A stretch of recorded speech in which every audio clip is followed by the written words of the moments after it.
భైరవన్ చిత్రం మే 30వ తారీఖున 2025న విడుదలైంది. అయితే ఈ భైరవన్ చిత్రం ఎలా ఉందో మనం ఈ రివ్యూలోకి వెళ్ళి తెలుసుకుందాం చాలా సింపుల్ గా. అయితే ఈ చిత్రం తమిళ బ్లాక్ బాస్టర్ గరుడన్ అధికారిక రీమేక్. వారాహి ఆలయ భూములను అక్రమంగా స్వాధీనం చేసుకోవాలనుకునే ఒక రాష్ట్ర దేవాదాయ శాఖ మంత్రికి వ్యతిరేకంగా ముగ్గురు స్నేహితులు బెల్లంకొండ శ్రీనివాస్, మంచు మనోజ్, నారా రోహిత్ పోరాటమే కథాంశం. ఈ కథలో యాక్షన్ అండ్ ఎమోషన్స్ డ్రామా అయితే ఉంటుంది. ఈ చిత్రం మొత్తం కూడా మొదటి నుంచి కూడా ఫస్ట్ హాఫ్ కానీ సెకండ్ హాఫ్ కానీ పూర్తిగా డ్రామాతో యాక్షన్స్ తో నిండి ఉంటుంది. కంప్లీట్ గా ఎమోషనల్ గా ఉంటుంది. అక్కడక్కడ ఎంటర్టైన్మెంట్ ఉన్నప్పటికీ సూపర్ గా అయితే ఆసక్తికరంగా అయితే ఉండదు. కొన్ని సీన్స్ అయితే కొంచెం పేలవంగా అనిపిస్తాయి. కొన్ని సీన్ మాత్రం సూపర్ హై ఇస్తాయి. ముఖ్యంగా బెల్లంకొండ శ్రీనివాస్ శివతాండం సీక్వెన్స్ లో అయితే సూపర్ అని చెప్పుకోవచ్చు ఈ సినిమాలో. అంతేకాకుండా మంచు మనోజ్ లుక్ గానీ, యాక్షన్ సీన్స్ గానీ, పర్ఫార్మెన్స్ గానీ ఈ సినిమాలో హైలైట్ గా నిలిచాయి. భైరవం కథ కూడా బాగా బిగ్గర్ గా అనిపిస్తుంది, చాలా పెద్దదిగా అనిపిస్తుంది. ముఖ్యంగా బీసీ సెంటర్ లో ఈ చిత్రాన్ని బాగా ఆదరిస్తారు కూడా. మాస్ ఆడియన్స్ కూడా ఈ సినిమా బాగా నచ్చే అవకాశం కనిపిస్తుంది. మొత్తానికి అయితే బెల్లంకొండ శ్రీనివాస్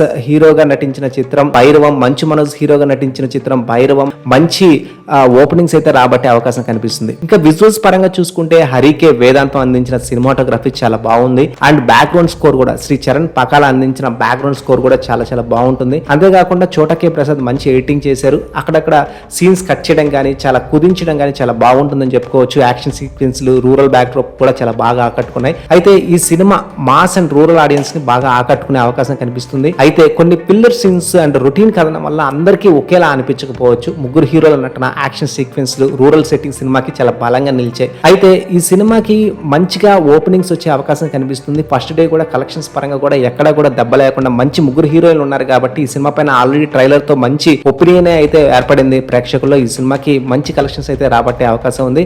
ఇక మార్కెట్ పరంగా కూడా తెలుగులో గానీ అటు హిందీలో గానీ మంచి మార్కెటే ఉందని చెప్పుకోవాలి. Bellamkonda Srinivas Hindi dubbing market Zee group 32 కోట్లకు డిజిటల్ శాటిలైట్ రైట్స్ కొనుగోలు చేయడం ఈ సినిమాకి ఆర్థికంగా బలంగా మారిందని చెప్పుకోవాలి. ఓవరాల్ గా అయితే బిలో యావరేజ్ కాకుండా అలా అని అబో యావరేజ్ కాకుండా ఒక యావరేజ్ ఫిలిం గా భైరవం అయితే ప్రస్తుతానికి థియేటర్ లో రన్ అవుతుంది. చెప్పలేం ఈ సినిమా మాస్ ఆడియన్స్ కానీ, తర్వాత బీసీ సెంటర్స్ లో కానీ సూపర్ హిట్ టాక్ వచ్చిందంటే ఈ సినిమా రేంజ్ మారిపోయే అవకాశం కూడా ఖచ్చితంగా కనిపిస్తుంది.